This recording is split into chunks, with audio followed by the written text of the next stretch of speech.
We want to take you now back to London. This is Scotland Yard briefing on the attack in London today. And the Met responded in line with our plans for a marauding terrorist attack. That response included uniformed and specialist firearms officers. We now, of course, have an ongoing operation, and whilst we currently believe there was only one attacker, I'm sure the public will understand us taking every precaution in locking down and searching the area as thoroughly and exhaustively as possible. And I know that the officials working within Parliament and public in the area completely understand the need to do this, and I thank them for their patience and their support. This investigation has the full weight and expertise of the Counter-Terrorism Command behind it. And if there are people who saw the events unfold today but haven't yet spoken to us, I would urge them to get in touch.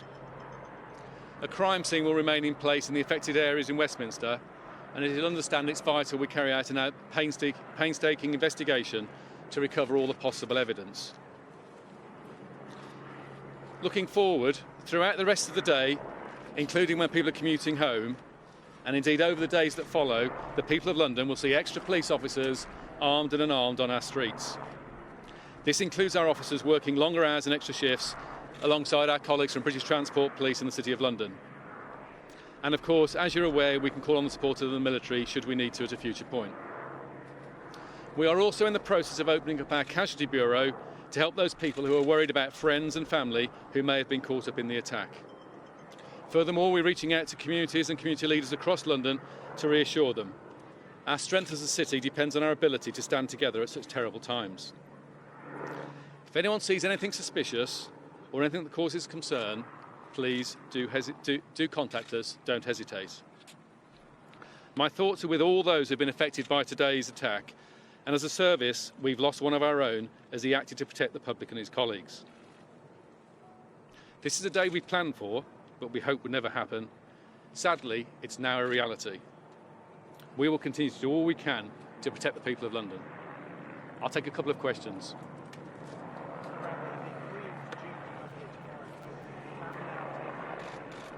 We'll look at that issue later on. So, have any other arrests been made in relation to this? There's a massive operation ongoing. I'm not going to discuss the operational sensitivities of that for reasons I'm sure you'll understand. The officer that was attacked, was he one of the armed officers that protect Parliament?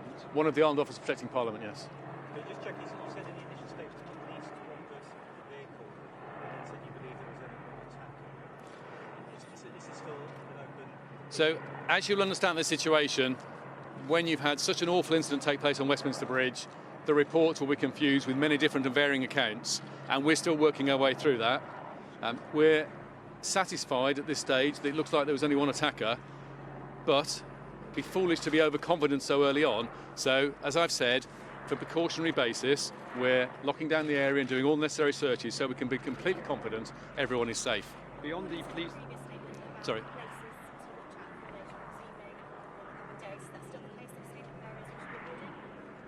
So what we're saying to the public is, please be vigilant. No reason to be alarmed, but vigilant on your way home.